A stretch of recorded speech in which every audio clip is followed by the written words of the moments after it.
මම මේ channel එකේ කතා කරන හැම එකක්ම අලුත් දැකීමක් ගැන හිතන්න, කතා කරන්න, ගවේෂණය කරන්න ඔයාලට කරන ආරාධනයක්.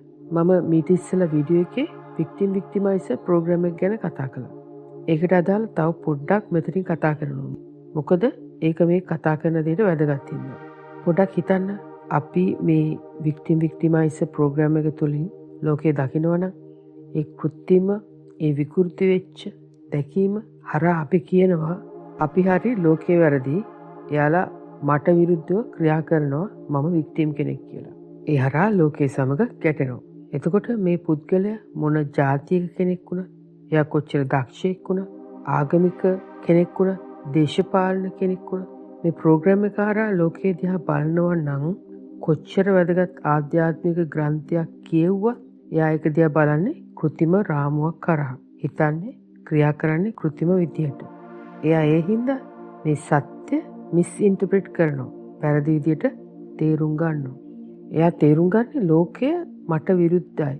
ඒ හින්දා මේගොල්ලෝ මේ ලෝකය මගේ ආගම, ඔයාගේ ආගම කියලා හිතනවා. මගේ ජාතිය, ඔයාගේ ජාතිය කියලා හිතනවා. විශේෂයෙන්ම මේ දැකීම අපිට හරියට තේරෙන්නේ නැති හින්දා දේශපාලකයෙක් නම් මේ අදහස් ටික පාවිච්චි කරන්න පුළුවන් අපිව රවට්ටලා යාට ඕන දේ අපි හරහා කරව ගන්න. එතකොට ආගම ගන්න කෙනෙක් නම් මේ විකෘති විදියට තේරුම් ගන්න නිසා අපිව රවටලා අපි අතර වැඩිපුර බෙදීමක් ඇති කරන්න පුළුවන්. අපි මේ தත්ත්වය දන්නේ නැති හින්දා අපි රැවටෙනවා අපේ බොරු විශ්වාස කරනවා ඇත්ත කියලා. ඇත්තටම ලෝකේ ප්‍රශ්නයක් තියෙන්න පුළුවන්. හැබැයි ඒක දිහා වෛරෙන් බලන්නේ නැතුව ඒකට අවශ්‍ය උත්තරේ රෙස්පොන්ස් එක හොයාගන්න අපිට පුළුවන්. අපි ගැටෙන්නේ නැතුව අපි නියුට්‍රලි දැක්කොත් හිතුවොත්. ආධ්‍යාත්මයේ අවදි වෙනකොට අපිට තේරෙනවා අපි ඔක්කොම එකම කට්ටියක් කියලා. එතන බෙදීමක් නැහැ, ගැටීමක් නැහැ. ඔක්කොම එක විදියට පිළිගන්නවා. අපිට ಜಾති, ආගම්, ගැහැණු පිරිමි කියලා බෙදීමක් නැහැ. අපි එකම කට්ටියක්. බුදුහාමුදුරන්ගේ අවිහිංසාව, ක්‍රිස්තුස් වහන්සේ අසල්වැසියන් ප්‍රේම කරන්න වගේ අදහස් වලින් කියන්නේ එකිනෙකාට ආදරය කරන්න කියලා. එකිනෙකාට සලකන්න කියලා. හතුරු විදියට දකින්න කියලා නෙමෙයි. එකිනෙකාට විරුද්ධ වෙන්න කියලා නෙමෙයි. අපි ළඟ තියෙන මේ කෘත්‍රිම බැකීම හින්දා තමයි අපි කියන දේ, අපි විශ්වාස කරන දේ හරියටම හරි කියලා, අනික් අය අපේ හතුරු කියලා, අපිට විරුද්ධව ක්‍රියා කරනවා කියලා ගොඩක් වෙලාවට අනික් ආගම්, දර්ශන වලට විරුද්ධ වෙන්නේ. මෙතනදී එයාලා මේ කියන දේ ඇත්තක් වෙන්න පුළුවන්ද කියලා ප්‍රශ්න කරන්න විවෘත වුණේ නැත්තම් එයාලට ඇත්ත හොයාගන්න බොහොම අමාරුයි. ඒ හින්දා මේ කියන දේ විවෘත මනසකින් බලන්න උත්සාහ කරන්න. අද මාතෘකාව ascension mechanics. මේකේ අපි බලමු මොකද්ද sacred universal time matrix කියන්නේ කියලා. ආධ්‍යාත්මික අවධියක යන අපිට මේ පාරේ මොනවා වෙනවද කියලා ටිකක් තේරුම් ගන්න පුළුවන් නම් අපි අර යනන් වාලේ S2 වහගෙන එළිය ඔක්කොම කියන දේ ඇත්තමයි කියලා විශ්වාස කරන blind followers තත්ත්වයෙන් ගැලවෙන්න පුළුවන්. ඒ වගේම මේ මොකද්ද මට වෙන්නේ කියලා චුට්ටක් තේරෙනකොට අවිනිශ්චිත භවයේ සැකය අඩු කරගන්නත් පුළුවන්. එතකොට බොරුව ලොකුවට විකිරෙන අයට රැවටෙන තියෙන හැකියාව අඩු වෙනවා. මේ වීඩියෝ එකේ කතා කරන ගොඩක් වචන ඉංග්‍රීසි වචන. ඒකට සිංහල වචන පාවිච්චි කළාට ගැලපෙන්නේ නැහැ කියලා මට හිතෙනවා. හරි, පටන් ගමු. ඔය අහලා ඇති සමහර අය කියනවා මේක virtual reality එකක් කියලා. මට තේරෙන විදිහට ඒක ඇත්ත. මේ virtual reality එක අපේ මනස ඇතුලේ මනසට ප්‍රොජෙක්ට් වෙන holographic projection එකක්. අපි දැකලා තියෙනවනේ සාමාන්‍ය මූවි එකක ප්‍රොජෙක්ට් වෙන්නේ එක තලයකට. එතකොට අර IMAX වල පෙන්වන විදිහට එහෙම නැත්නම් modern 5D 7D movies වල ඔයාට තල ගොඩක් පේන විදිහට තමයි ඒක හදන්නේ. විද්‍යාඥයෝ holograms හදනවා අපිට ඒක වටේ ගිහිල්ලා ඒක හැම පැත්තෙම බලන්න පුළුවන් විදිහට. කොයි පැත්තෙන් බැලුවත් අපිට ඒකේ ඝනත්වයක් තියෙනවා. ඒ වගේ අපේ මනසට ප්‍රොජෙක්ට් වෙන රියැලිටි එක හැම පැත්තෙම පේන හොලෝග්‍රෑම් එකක් විදිහට තමයි ප්‍රොජෙක්ට් වෙන්නේ. ඒ හින්දා අපිට තේරෙන්නේ නැහැ මේක ප්‍රොජෙක්ෂන් එකක් කියලා. අපේ සාමාන්‍ය මනසට මේක කොහොමත් වැඩ කරන හැටි තේරුම් ගන්න බෑ. ඒ හින්දා අපි ඒක වෙන විදිහට කතා කරනවා. මේ කතා කරන විස්තර ටික ගැන පින්තූර ටිකකුත් දානවා. හොඳේ බලන්න. ඉතින් මේ රියැලිටි එකට යුනිවර්සල් ටයිම් මැට්‍රික්ස් එක කියලා කියනවා. කාලය හා අවකාශය හරහා මැවුණු ප්‍රොජෙක්ෂන් එකක්. ඒකේ පදාර්ථය එක එක ඝනත්වයෙන් තියෙන ඩිමෙන්ෂන්ස් 12ක් තියෙන මැට්‍රික්ස් එකක්. මේ ඩිමෙන්ෂන්ස් 12 කොටස් වලට බෙදලා තියෙනවා. ඒවට ඩෙන්සිටිස් කියනවා. මේ ඩෙන්සිටි ලෙවල් 5කට බෙදලා තියෙනවා. ඒ හැම ඩෙන්සිටි ලෙවල් එකක් ඇතුළෙම ඩිමෙන්ෂන් 3ක් තියෙනවා. එතකොට මේ ඩෙන්සිටි ලෙවල් එකකට හාමනික් යුනිවර්ස් එකක් කියලාත් කියනවා. දැන් බලමු. පළවෙනි හාමනික් යුනිවර්ස් එක ඇතුලේ ඩිමෙන්ෂන්ස් 1 2 3 කියලා ලේයර්ස් 3ක් තියෙනවා. මේකට තමයි අපි පර්සනැලිටි මැට්‍රික්ස් එමත් නැත්නම් ඉන්කාර්නේට් මැට්‍රික්ස් කියන්නේ. දෙවෙනි හාමනික් යුනිවර්ස් එක ඇතුලේ ඩිමෙන්ෂන්ස් 4 5 6 කියලා ලේයර්ස් 3ක් තියෙනවා. මේකට අපි සෝල් මැට්‍රික්ස් කියලා කියනවා. තුන්වෙනි හාමනික් යුනිවර්ස් එක ඇතුලේ ඩිමෙන්ෂන්ස් 7 8 9 තියෙනවා. මේකට අපි මොනාඩ් මැට්‍රික්ස් කියලා කියනවා. හතරවෙනි හාමනික් යුනිවර්ස් එක ඇතුලේ ඩිමෙන්ෂන් 10 11 12 තියෙනවා. මේකට අපි අවතාර් මැට්‍රික්ස් කියලා කියනවා. පස්වෙනි හාමනික් යුනිවර්ස් එකකුත් තියෙනවා. ඒක තමයි ඩිමෙන්ෂන් 13 14 15 තියෙනවා. මේකට අපි රිෂික් මැට්‍රික්ස් කියලා කියනවා. හැබැයි මේක එනර්ජි ෆීල්ඩ් එකක් විතරයි. ඒ කියන්නේ පදාර්ථයක් නෑ. මේ පදාර්ථයෙන් මැවෙන්න ඉස්සෙල්ලා තියෙන එනර්ජිස්. තවත් විදිහකට මේ ගැන කිව්වොත් අපි ජීවත් වෙන මැටර් රියැලිටි එක හැදිලා තියෙන්නේ ඩිමෙන්ෂන් 12ක් ඇතුලේ. හාමනික් යුනිවර්ස් 4ක් ඇතුලේ. එතකොට ඩිමෙන්ෂන් 3න් 3ට ඩෙන්සිටි එක හාමනික් යුනිවර්ස් එක අප්ග්‍රේඩ් වෙනවා. ඉතින් මේ ඩිමෙන්ෂන්ස් 12ක් ඇතුලේ හැම ඩිමෙන්ෂන් එකක්ම පොඩි පොඩි කොටස් 12කට කැඩලා තියෙනවා. ඒ පොඩි කොටස් 12 එකතු වෙලා තමයි එක ඩිමෙන්ෂන් එකක් හැදෙන්නේ. ඒ එක පොඩි කොටසකට කියනවා සබ් හාමනික්ස් කියලා. අපේ සාමාන්‍ය ජීවිතේ අපේ කොන්ෂස්නස් එක ඊගෝ තියෙන්නේ පළවෙනි හාමනික් යුනිවර්සල් එකේ. පළවෙනි ඩෙන්සිටි එකේ. ඒක තමයි අපේ ත්‍රිමාන ලෝකය. මේ අපේ ප්ලැනට් අර්ත් එකේ තියෙන ත්‍රිමාන ලෝකය. ඩිමෙන්ෂන් 1 ඉඳන් 3ට අපි පර්සනැලිටි මැට්‍රික්ස් කියලා කියනවනේ. එහෙම නැත්නම් ඉන්කාර්නේට් මැට්‍රික්ස් කියලාත් කියනවා. එතකොට සෝල්, මොනාඩ්, අවතාර්, ඩෙන්සිටි ලෙවල්ස් වල අපේ එක එක 6 අයිඩෙන්ටිටිස් තියෙනවා. ඒ අයිඩෙන්ටිටිස් වලට එයාලට ඒ ඩෙන්සිටි එකට අනුව ඒකට අදාළ ඇඟකුත් 6 පර්සෙප්ෂන් එකකුත් තියෙනවා. වෙනම ඉහළ දැකීමක් තියෙනවා. ඒ හින්දා අපේ ත්‍රිමාන ලෝකයේ දැකීමට වැඩිය වෙන වෙන දැකීම් තියෙන අය අපි අතර ඉන්නවා. එයාලගේ එක එක ලෙවල් වල ඉන්න 6 අයිඩෙන්ටිටිස් වල පොඩි පොඩි කොටස් අපිට ඇරිලා තියෙන්නේ. ඒ හින්දා අපිට එහෙම මේ 6 ඇබිලිටිස් පර්සෙප්ෂන් පේනවා, ඇහෙනවා. සමහර අයට මොනාඩ් එකෙන් කොටසක් එයාලා ඇතුලේ තියෙනවා. එතකොට මේ වැඩ කරන්න පටන් ගන්නකොට ඒ කෑල්ල වැඩ කරන්න ගන්නවා. එයාගේ හින්දා එයාගේ අවබෝධය දැනුම වැඩි. බුද්ධාගමේ හැටියට අපිට මේ ඩෙන්සිටි ලෙවල්ස් ඒ අයිඩෙන්ටිටිස් ගැන කතා කළොත් මේවා සෝවාන්, සකෘදාගාමි, අනාගාමි, රහත් කියන අයිඩෙන්ටිටිස්. අපි ආධ්‍යාත්මික අවධිය හරහා මේ තත්ත්වයන් ලබා ගන්නවා. බටහිර ක්‍රමයට මේ යුනිවර්සල් ටයිම් මැට්‍රික්ස් එක ගැන කතා කරන්න ලේසි. ඒ වගේම මේ ක්‍රමයටම අපේ පොළවත් මේ ඩෙන්සිටි වල හාමනික් යුනිවර්ස් වල එක එක තැන්වල තියෙනවා. මේ පොළවවල් වලට වෙනම නමුත් තියෙනවා. අපි සමහර ඒවා අහලත් ඇති. ඒව ගැන පොඩ්ඩක් කතා කරමු. මේ එක එක පොළවවල් එක එක ඩෙන්සිටි වල තියෙනවා. ඒවයි ඝනත්වයක් වෙනස්. ඒ වගේ හැසිරීමත් වෙනස්. මේවා අපේ ෆියුචර් ටයිම්ලයින් වල තමයි තියෙන්නේ. ඒවා අපේ ප්ලැනට් අර්ත් එකේ එක එක higher level වල තියෙන්නේ. higher light bodies. ඒ වගේ මේ පොළවේ conscious body එක කෙලින්ම ඒ එක එක harmonic universe වලට අපේ human consciousness එක සමග සම්බන්ධ වෙලා තියෙන්නේ. ඒ කියන්නේ අපි එක density එකකින් ඊළඟට යනකොට අපි අලුත් density එකකට අයිති පොළොවක් සමග සම්බන්ධතාවයක් ඇති කරගන්නවා. ඒවා මොනවද කියලා බලමු. පළවෙනි harmonic universe එක තමයි dimension 1 2 3. ඒකට earth matrix කියලාත් කියනවා. මේ තමයි අපි දැනට ඉන්න පොළොව, planet earth. දෙවෙනි harmonic universe එකට අයිති dimensions 4 5 6. ඒකට අයිති පොළොවට තාරා matrix කියලා කියනවා. අපි ආසියාවේ ටිබෙට් පැත්තේම තාරා කියන goddess ගැන අහලා ඇතිනේ.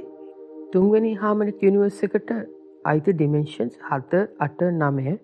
ඒකට අයිති පොළොවට ගායන් මැට්‍රික්ස් කියලා කියනවා.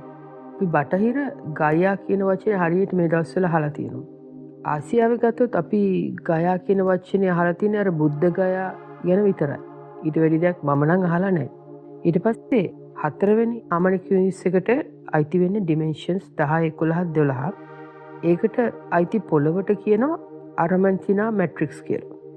එමත් නැත්නම් ඒකට Aurora Earth කියලා කියනවා. ඒකේ තමයි අපේ පොළවට අයිති original blueprint එක තියෙන්නේ. මේ Aurora Earth එක crystalline form එකක තියෙන්නේ. මේ තමයි අපේ රහත් වුණ පොළව. දැනටමත් අපේ පොළවේ elemental වල ප්‍රශ්න ගොඩක් තියෙනවා. grid වල ප්‍රශ්න ගොඩක් තියෙනවා. මේවා හදන්න Aurora කියන force එක දැනටමත් පොළොවට ඇවිල්ලා ඉන්නේ. එයාලා බොහොම ලා පාට cellophane වගේ pastel colors වලින් තමයි පේන්නේ. සමහර අයට එයාලගේ vision එකට ඒවා orbs වගේ අපේ වටේ පාවෙනවා පේනවා. එතකොට මේ පස්වෙනි harmonic universe එකට 13 14 15 කියන එකට matter form එකක් නැහැනේ. පදාර්ථයක් නැති හින්දා ඒ කියන්නේ human body එකක් හරි planetary body එකක්වත් නැහැ. consciousness එක matter විදියට manifest වෙලා නැහැ. තාම මැවිලා නැති තැන. එයාලා matter reality එක්ක සම්බන්ධ වෙන්නේ rays විදියට. mother arc, father arc, golden ray, sun arc විදිය තමයි අපි ඔක්කොම සමග පොළව සමග එයා සම්බන්ධ වෙන්නේ. ඒකට අපි three-fold flames කියලා කියනවා. flames තුනක් විදියට එන්නේ. ඉතින් එතකොට අපි මේ ත්‍රිමාන ලෝකේ incarnate matrix එකේ ඉඳගෙන ඒ level එකෙන් අවබෝධ කර උඩට යන එකට තමයි අපි spiritual ascension කියන්නේ. ආධ්‍යාත්මික අවදියේ කොටස් ගැන අපි කතා කරන්නේ. ඒ වගේම මේ හැම density එකක්ම අනිත් density එකෙන් වෙන් කරන magnetic repulsion zone එකක් තියෙනවලු. ඒ හින්දා ආධ්‍යාත්මික අවදිය තුලින් අපි යනකොට මේ density අතර එකකින් අනික් එකට ඇතුල් වෙන්න අපි තුල දොරවල් තියෙනවලු. ඒ කියන්නේ ඔයා සෝවන් නම් සකු르දාගාමි වෙන්න අපි ආධ්‍යාත්මික දොරක් කරහා ගිහිල්ලා තමයි ඊළඟ තත්ත්වයට යන්නේ. ඊළඟ harmonic universe එකට ඇතුළු වෙන්නේ. මම දන්න විදිහට අපිට මේක වැඩ කරන හැටි තේරුම් කරන්න පාවිච්චි කරන එක ascension model එකක් තමයි මේ. වෙන ඒවා තියනවද කියලා මම දන්නේ නැහැ. හරි ඊළඟට අපේ ඇඟේ තියෙන චක්‍ර සිස්ටම් එකයි universal time matrix එකයි එකට සම්බන්ධ වෙලා තියෙන්නේ. මෙතන අපේ ඇඟේ තියෙන චක්‍ර වැඩ කරන්නේ transmitters receivers විදියට. ඒක universal time matrix එකේ තියෙන එක energy spectrum වලට අයිති frequency සමග කතා කරනවා, communicate කරනවා. අපේ ආධ්‍යාත්මික අවධියත් සමග අපි future timeline වලට එකතු වෙනවා. future earth සමග එකතු වෙනවා. මේ ඔක්කොම වෙන්නේ ඔයාගේ physical body එක මෙතන තියෙන ගමන්. ඒවා වෙන්නේ ඔයාගේ අනික් bodies වල, light bodies වල. ඔයා මෙතන ඉන්නවා. ඔයාගේ තව personality එකක්, body එකක් ඉදිරි කාලේ තියෙන වෙන පොළොවක ඉන්නවා. හිතා ගන්නවත් බෑ නේද?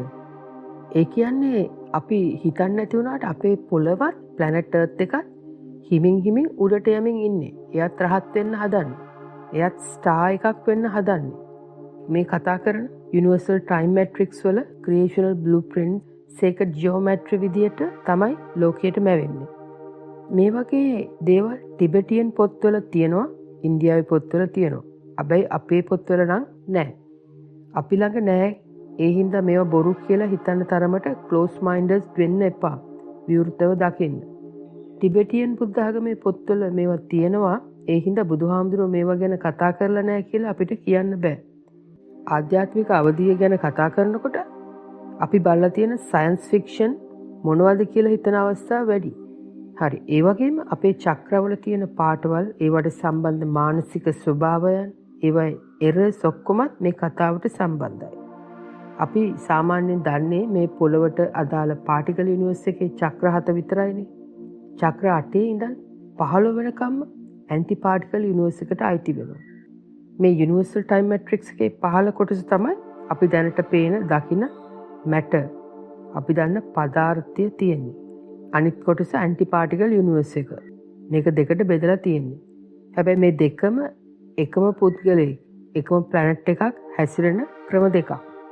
අපේ ආධ්‍යාත්මික අවධියේදී අපේ soul එක monad spiritual body එක එකතු වෙනකොට තමයි අපිට අනිත් චක්‍ර එක්ක වැඩ කරන්න හම්බ වෙන්නේ. එතකන් එයාලා dormant. තියනවද නැද්ද කියලාවත් අපි දන්නේ නැහැ. මේ ආධ්‍යාත්මික අවධියේ වැඩ කරන හැටි. හරි අපි ආපහු මේ පූජනීය sacred universal time matrix එකට යමු. මේකේ dimension 12ක් තියෙනවා කියලා මම කතා කළානේ. ඒ 12 එක ස්ට්‍රක්චර් එකකට හැදිලා තියෙනවා. ඒ ස්ට්‍රක්චර් එකට අපි කියනවා යුනිවර්සල් ට්‍රී ඔෆ් ලයිෆ් කියලා. මේකම අපේ ඇඟෙත් තියෙනවා පොඩියට. මයික්‍රෝ කොස්මික් ලෙවල් එකේ. අපි අහලා තියෙනවනේ මයික්‍රෝ මැක්‍රෝ කියන සම්බන්ධතාවය. මෙතනදි කියන්නේ ලොකු මැක්‍රෝ හොලෝග්‍රෑම් එකේ එක පොඩි කෑල්ලක් කැපුවොත් ලොකු එකේ ස්ට්‍රක්චර් එකම පොඩි එකේ තියෙනවා කියලා විද්‍යාඥයෝ කියනවා. අපිට දන්න විදිහට කිව්වොත් හරියට මුහුදෙන් වතුර බින්දුවක් ගත්තොත් ඒ වතුර බින්දුවේ මුහුද තියෙනවා වගේ. ඒ වගේම තමයි මුළු යුනිවර්සල් ටයිම් මැට්‍රික්ස් එකේ හැම දෙයක්ම අපේ ඇඟ ඇතුලේ තියෙනවා. මොකද අපි මේ මැක්‍රෝ මැට්‍රික්ස් එකේ ලොකු හොලෝග්‍රෑම් එකේ පොඩි කෑල්ලක් හින්දා මුහුදේ වතුර ගත්තොත් අපි එක බින්දුවක්. මේක හින්දා වෙන්නේ නැති බුදුහාඳුරෝ කිව්වේ මුළු විශ්වයම අපේ ඇඟේ ඇතුලෙන් බලන්න පුළුවන් කියලා. සමහර විට බුදුහාමුදුරුවෝ වෙන දෙයක් ගැන කිව්වත් දන්නෙත් නෑ. මම මේ මට හිතන දේ කිව්වේ. ඉතින් මේ යුනිවර්සල් ට්‍රී ඔෆ් ලයිෆ් එකේ මිනි වර්ෂන් එකක් අපේ ඇඟ ඇතුලේ තියෙනවනේ. ඒකට ඩිමෙන්ෂන් 12ක් අයිතියි. ඒක ටෙම්ප්ලේට් එකක්. ඒකේ බ්ලූප්‍රින්ට් එක හරහා තමයි අපිව මැවෙන්නේ, ප්‍රොජෙක්ට් වෙන්නේ. මේව මැවෙනකොට සීක්‍රට් ජියෝමෙට්‍රි හරහා තමයි මැවෙන්නේ. අපි අර සමහර ඉන්දියානු පොත්වල තියෙන පින්තූර දැකලා ඇතිනේ. අර ලොකු නෙළුම් මලක් එහෙම ඇඳලා තියෙන්නේ.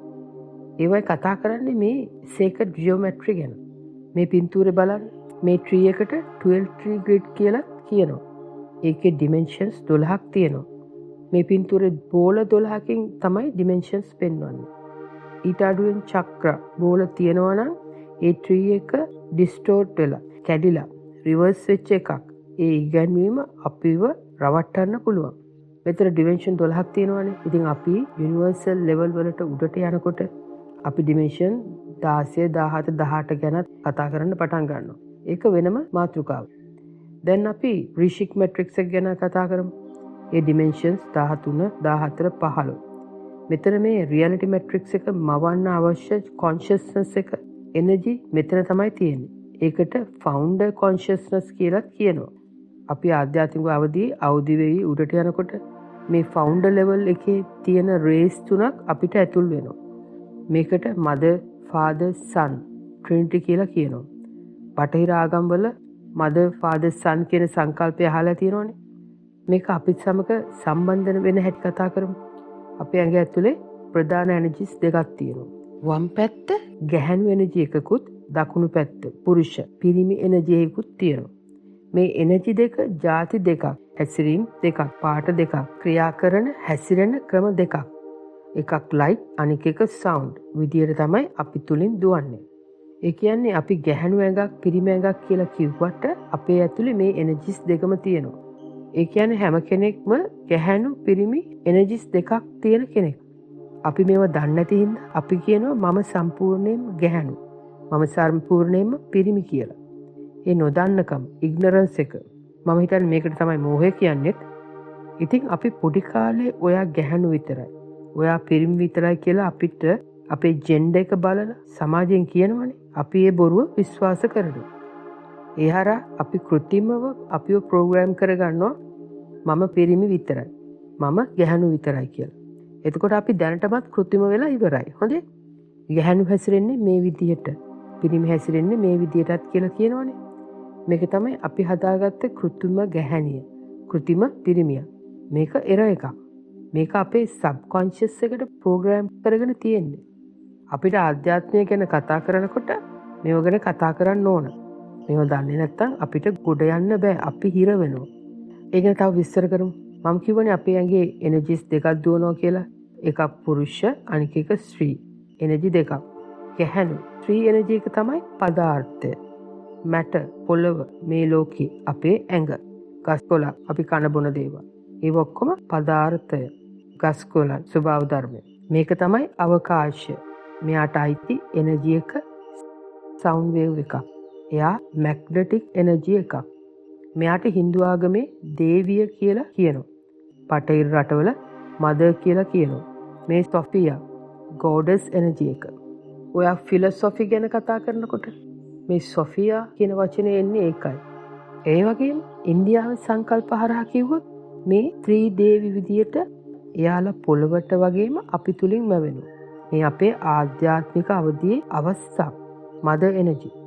ගොඩස් එනර්ජි තුලින් තමයි ලෝකය, අවකාශය, පදාර්ථය මැවෙන්නේ.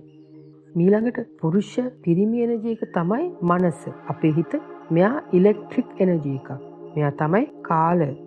මේ තමයි ෆාදර් එනර්ජි. ඉන්දියාවේ සංකල්ප වලින් කිව්වොත් මේ ත්‍රිමූර්ති. මෙයා තමයි කාලය පාලනය කරන්නේ, මවන්නේ. ඒ කියන්නේ අපිට කාලය අඩු වෙනව වැඩි වෙනව කියලා හිතන්නේ. ඒ අපේ හිතත් සමග තමයි ඒක වෙනස් වෙන්නේ. හැබැයි ඒක මායාව ඇතුළේ තියෙන කාලය. හොඳේ. ලෝකේ මවන්න, අපිව මවන්න මේ දෙන්න එකතු වෙන්න ඕනේ. මේ දෙන්න හරහා තමයි අපි මැවිලා තියෙන්නේ. ඒ කියන්නේ මේ sacred universal time matrix එකේ pre-matter foundation consciousness එක හරහා තමයි මේ ලෝකේ මවලා තියෙන්නේ කියන අදහස වාට දැන් තේරෙනවනේ. වැඩි තියෙන්නේ මේ reality එක ඇතුළට ඇවිල්ලා Taman කවුද කියලා මතක නැතුව අවසිහින් අපි දකිනවා, හිතනවා, ක්‍රියා කරනවා. ඒ හින්දා අපේ හිත දන්නේ නැහැ එයා තමයි මැවුම්කරු කියලා. එයා තමයි ක්‍රියේටර් කියලා. එයා හිතනවා එයා වික්ටිම් කෙනෙක් කියලා. වැඩේ කොච්චර අවුල්ද නේද? ඒ අවසිහින් එයා මවපු ලෝකේ මමයි ලෝකයයි කියලා දෙකකට බෙදලා එයා බලනවා, හිතනවා, ක්‍රියා කරනවා. ඒකින්ද තමයි එයා මායාවකට අහු වෙලා ඉන්නේ. මේ මායාව ඇතුලේ කෘතිම ලෝකයක් හදාගෙන එයා පිස්සු නටනවා. මෙයාගේ එක දැකීමක් අපි කතා කළානේ වික්ටිමයිසර් චරිතේ. ඒක කොච්චර භයානකද කියලා ඔයාලා දන්නවනේ. ඒ අදහස් එකතු කරගෙන තමයි එයා ටයිරනිකල් කිං කෙනෙක් විදියට හැසිරෙන්නේ. එයා කෘත්‍රිම විදියට ලෝකය දකින්නේ, ක්‍රියා කරන්නේ. ඒ හින්දා තමයි පුරුෂාධිපත්‍ය බොහොම විනාශකාරී විදියට ලෝකය විනාශ කරන්නේ. ගැහණියට හානි කරන්නේ, පොළොවට හානි කරන්නේ. මේ අපේ හිත. එතකොට මේක පිරිමි ඇඟක විතරක් නෙමෙයි ගැහණුන්කක් තියෙනවා නේද? මොකද ගැහණුවටත් හිතක් තියෙනවානේ. අපි එළිය ලෝකෙ දිහා බැලුවොත් පොළොවේ කට්ටිය හැම දෙයක්ම දෙකට බෙදාගෙන ඉන්නේ. මේ බෙදීමට මම ඔයා කියලා ගැහණු ඇඟ පිරිමි ඇඟ කියලා බෙදලා ප්‍රෝග්‍රෑම් කරගෙන. ඊට පස්සේ මේ අවසිහිය පුරුෂයා වටිනවා බලගත්තුයි ගැහණිය එච්චර බලගත්තු නෑ වටින්නේ නෑ කියලා කියනවා. මෙතන ලොකු අසමානතාවයක් විනාශකාරී විදියට දැකීමක් හිතීමක්. මේ තමයි අපි අවසියෙන් හදාගත්ත ඕල් සිස්ටම් එක වැඩ කරන හැටි. අපි ඔක්කොම ඉක්මනට හැරෙන්න ඕනේ.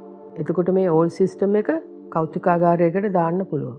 මේක තවදුරටත් තියෙන්න බෑ. පේනවනේ මේකින්ද කොච්චර විනාශයක් පොළොවට වෙලා තියෙනවද කියලා. අපි අපේ ඇඟට, පොළොවට, පදාර්ථයට, ගැහණියට ගෞරව කරන්නේ නැහැ. සත්තුන්ට ස්වභාව ධර්මයට ගෞරව කරන්නේ නැහැ. අපි තමයි ලොකු පොරවල් කියලා හිතාගෙන ඉන්නේ. ස්වභාව ධර්මයෙන් එකපාරක් කනට ගැහුවාම ලංකාවම වතුරෙන් වැහිලා. දැන් තේරෙනවනේ මේක කොච්චර ලොකු ප්‍රශ්නයක්ද කියලා. අපිම තමයි ලෝක විනාශ කරන්නේ. අපි ඉපදුනා මේ ඕල් සිස්ටම් එක ඇත්ත කියලා විශ්වාස කරලා පිළි අරගෙන අපිව ප්‍රෝග්‍රෑම් කරගන්නවා. මේක අපේ සබ්කොන්ෂස් එකේ ඉන්නේ. මම ගැහණු, ඔයා පිරිමි. ගැහණු හැසිරෙන්නේ මේ විදියටයි, පිරිමි හැසිරෙන්නේ මේ විදියටයි කියලා කෘතිම බොරුවක් අපේ යටිසිතේ සබ්කොන්ෂස් එකේ ප්‍රෝග්‍රෑම් කරගෙන. ඒ හින්දා අපි ගැහණියට, ගැහණු එනර්ජි එකට අවශ්‍ය තැන පොළවේ දීලා නැහැ. එයාට ගෞරවය, එයාට අවශ්‍ය පහසුකම්, පිළිගැනීම දීලා නැහැ. එයාව ටූල් එකක් විදියට පාවිච්චි කරනවා. වහල්කමට සෙක්ස් ටූල් එකක් විදියට, ළමයි හැදීම බ්‍රීඩින් ටූල් එකක් විදියට තමයි පාවිච්චි කරන්නේ. එයාට අවශ්‍ය ගෞරවය දීලා නැහැ. එයාට ගැළපෙන තත්ත්වය දීලා නැහැ. අපි හැරෙන්න එයාට ඒ තත්ත්වය දෙන්න ඕන. පිටරටවල මේව වෙනස් වෙයිගෙන යනවා. අපි අවදියත් සමග එයාට ගෞරවය අවශ්‍ය තැන දෙනවා. නැත්තම් අවදි වෙන්න බෑ. මේකම අපේ ඇඟ ඇතුළෙත් වෙනවා. ගැහණු පිරිමි ભેදයක් හදාගෙන ඇතුළත් ගැහණිය සප්‍රෙස් කරනවා. ඇඟ සප්‍රෙස් කරනවා. හිතට ඕන විදියට වැඩ කරනවා. එයාට හානි කරනවා. අපි ආධ්‍යාත්මික අවදිය ලබා ගන්නකොට මේවත් තේරුම් ගන්න ඕනේ. අවබෝධ කරගන්න ඕනේ. ගැහණියට ගෞරවය දෙන්න ඕනේ. එහෙම දීලා එයාව පිළිගන්න ඕන. නැත්තම් අපි තුල එයා හැරෙන්නේ නැහැ. අපේ හිත එයාට, එයාගේ ඇඟට ගෞරවය, ආදරය, කරුණාව දක්වන්නේ නැහනේ. ඉතින් කොහොමද මදර් එනර්ජි එක අපි ඇතුලේ දුවන්නේ? පොඩි උදාහරණයක් ගමු. අපි පොළවේ කියනවා පිරිමි අඬන්නේ නැහැ. එයාගේ ඉමෝෂන්ස් පෙන්වන්නේ නැහැ කියලා. අපෝ ලැජ්ජ නැද්ද? ගෑණික් වගේ අඬනවා කියන කතාව අපි අහලා තියෙනවනේ. සිසි කියන වචනේ අපි අහලා තියෙනවනේ. මේ පිරිමියක් රිවර්ස් කරන ක්‍රමයක්. අපේ ඇඟ හරහා තමයි ෆීලිංග්ස්, ඉමෝෂනල්ස් එන්නේ. ගැහණියෙක් වුණත් පිරිමියෙක් වුණත් දෙන්නටම ඇඟක් තියෙනවනේ. එතකොට ඒ ඇඟෙන් දෙන ෆීලිං එක, ඒ ඉමෝෂන් එක පිළිගන්නේ නැත්තම්, පුරුෂයා පිළිගන්නේ නැතුව ඉන්නවනම් එයා සම්පූර්ණ නැහැනේ. මේක තමයි ප්‍රශ්නේ. ඉතින් මේ පුරුෂයා, ඒ කියන්නේ හිත, ගැහැණිය, ඒ කියන්නේ ඇඟ පිළිගන්නේ නැහනේ. ඔයාලට දැන් පේනවනේ අපි ඇතුලේ ලොකු යුද්ධයක්. එනර්ජිස් දෙකක් රිවර්ස් වෙලා රණ්ඩු කරනවා. අපේ හිත එයාගේම අනික් කොටස, එයාගේ පාර්ට්නර් පිළිගන්නේ නැහැ. ඉමෝෂන්ස් පිළිගන්නේ නැහැ. ෆීලිංග්ස් පිළිගන්නේ නැහැ. හිත ඇතුලේ ඇඟට බහින්නේ නැහැ. පොළවට බහින්නේ නැහැ. මේ තමයි මායාව හදන හැටි. අපේ හිත ගැහැණිය පිළිගන්නේ නැහැ. පදාර්ථය පිළිගන්නේ නැහැ. ඒක අපි ඔක්කොටම දැන් තේරෙනවා ඇති. මේක එක જાතියක භයානක රිවර්ස් කිරීමක්.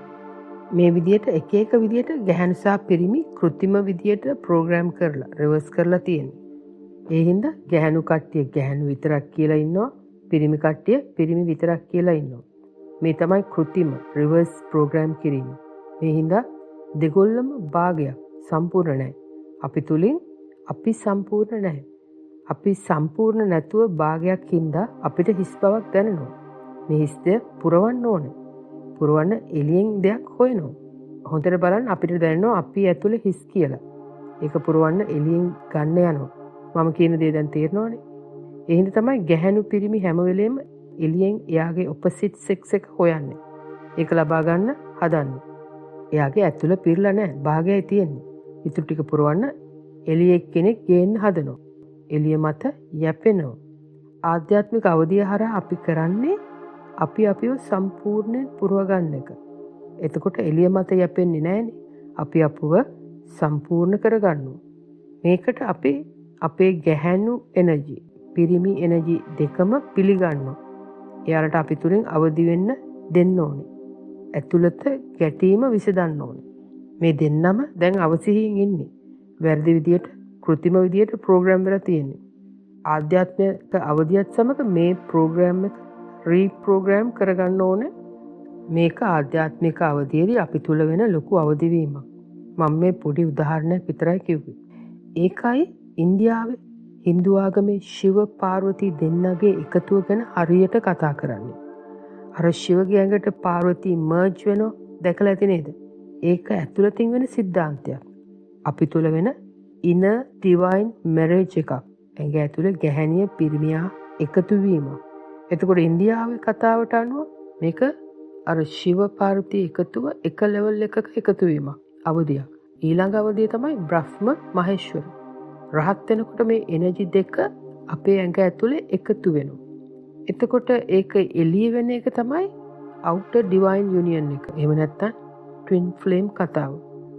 පොඩ්ඩක් මෙතන කියන්න ඕනේ අපිට අර ඇතුලේ හිස් බව හින්දා එළියෙන් කෙනෙක් හොයාගන්න තියෙන ආසාව, desire එක වැඩි හින්දා අපි හිතනවා අපි ඔක්කොටම twin flame එක හොයාගන්න ඕනේ කියලා.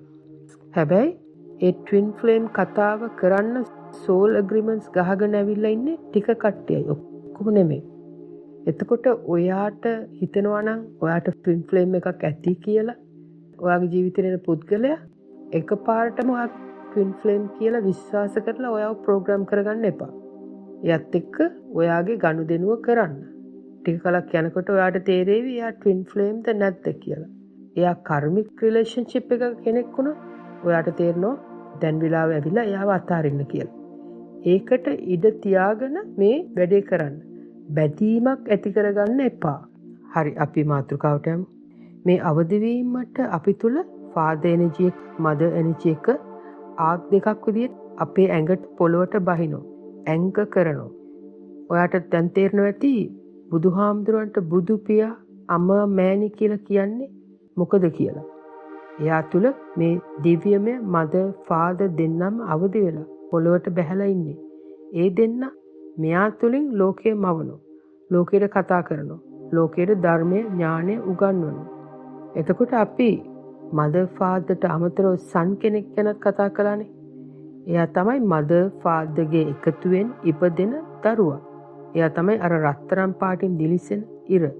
එයාලගේ දරුවා. මේ තුනම එකතු වුණාම තමයි ත්‍රිත්වය, ට්‍රිනිටි කියන්නේ. son කියන ස්වභාවයේ තියෙන එනර්ජි එක තමයි ටෝන් එනර්ජි එකක්. ඒ එනර්ජි එක අපේ ඇඟේ මැදින් දුවනවා. හැම චක්‍ර එකක් ඇතුළෙන්ම දුවනවා. එක රත්තරන් පාට එනර්ජි එකක්. ඒ කියන්නේ අවදියත් සමග අපි තුල light, sound, tone කියන ಜಾති තුනක energies, trinity energies මැවෙනවා, උපදිනවා. අපි බුද්ධ ආගමේ විදිහට කතා කළොත් බුද්ධ, ධර්ම, සංඝ කියන තුන ගැන කතා කරමු. එතකොට ගැහැණු එනර්ජි එක තමයි ධර්මය කියන්නේ. ප්‍රඥාව ගේන්නේ. ඒ හින්දා ගැහැණු එනර්ජි එකට ගෞරව කරන්න. හොඳේ. පිරිමි එනර්ජි එක තමයි අපේ හිත. ඒ ගැහැණු එනර්ජි එක තමයි හිතට ඇතුළතින් අවබෝධය අවදි කරවන්නේ. එයාව බේරන්නේ. එතකොට පිරිමි එනර්ජි එක තමයි අපේ හිත. එයා තමයි සංඝ කියන්නේ. එයා තමයි විඥාණය වෙන්නේ. දැනට මේ තුනම අපි ළඟ නැහැ. මේ තුනම රිවර්ස් වෙලා තියෙන්නේ. අපි අවසියෙන් ඉන්න නිසා ධම්ම කියන එක රිවර්ස් වෙලා අපි සත්‍ය දන්නේ නැහැ. අපි විශ්වාස කරන්නේ බොරුවක්. සංඝ කියන්නේ ඒකත් රිවර්ස් වෙලා. අපි භික්ෂු භික්ෂුණී උපාසක උපාසිකා තත්ත්වයේ ඉන්නවා මිස තාම සංඝ වෙලා නැහැ. අපේ හිත තාමත් අවසියෙන් ඉන්නේ. එයාට ආධ්‍යාත්මික අවධිය තුලින් එන ප්‍රඥාව වගේම විඥාණය තාම අවදි වෙලා නැහනේ. එතකොට දරුවා කියන ස්වභාවය ඒක අපි තුල තාම අවදි වෙලා නැහැ. අපි ළඟ ඉන්නේ බ්ලැක් සන් කෙනෙක්. එතකොට මේ දරුවා ඒක තමයි ආධ්‍යාත්මික අවධිය තුලින් අවදි වෙන රහත් බුද්ධ ස්වභාවය. බටහිර රටවල ක්‍රයිස්ට් ස්වභාවය. හින්දු ආගමේ විෂ්ණු ස්වභාවය. අපි ආධ්‍යාත්මික අවධියත් එක්ක අපේ අවසියෙන් ඉන්න හිත හැරව ගන්නවා. අවසියෙන් ඉන්න ඇඟ හැරව ගන්නවා. මේ දෙන්න එකතු වෙනවා. අපි ටික ටික මේ ඩෙන්සිටි ලෙවල් එකේ හිමින් හිමින් මේ අවධියත් සමග උඩට යනවා. මුලින්ම හැරෙන්නේ හිත. ඔයාට දැන් තේරෙනවා ඇති අපේ ආධ්‍යාත්මික අවධිය තුල අපි අවදි වෙවි අපි තුලින් ගැහැණු පැත්තයි පිරිමි පැත්තයි දෙකම අවදි කරගෙන දෙන්නටම ගෞරවය කරලා එයාලට අවශ්‍ය තම තැන දීලා දෙන්නව ඇතුළතින් එකතු කරන්න ඕනේ. ඒ ඇතුළත වෙන විවාහයක් ඉන සීක්‍රට් මැරේජ් එකක්. මේ තමයි මායාවක හිර වෙලා ඉන්න කාලය හා අවකාශයේ අවදි වීම. මම හිතනවා මේ විස්තර ටික ඔයාගේ ආධ්‍යාත්මික අවධියට උදව්වක් වේවි කියලා. මේ කියපු දේවල් වලට ඔයා කැමති නම් ලයිව් එකක් දාන්න. ඔයාගේ අදහස් තියෙනවා නම් කමෙන්ට් සෙක්ෂන් එකේ දාන්න. මේ දේවල් තවත් කෙනෙකුට වැදගත් වෙයි කියලා හිතනවා නම් එයත් සමග ෂෙයා කරන්න. ඒ වගේම මේ වගේ දේවල් අහන්න කැමති නම් මේ channel එකට subscribe කරන්න. Thank you.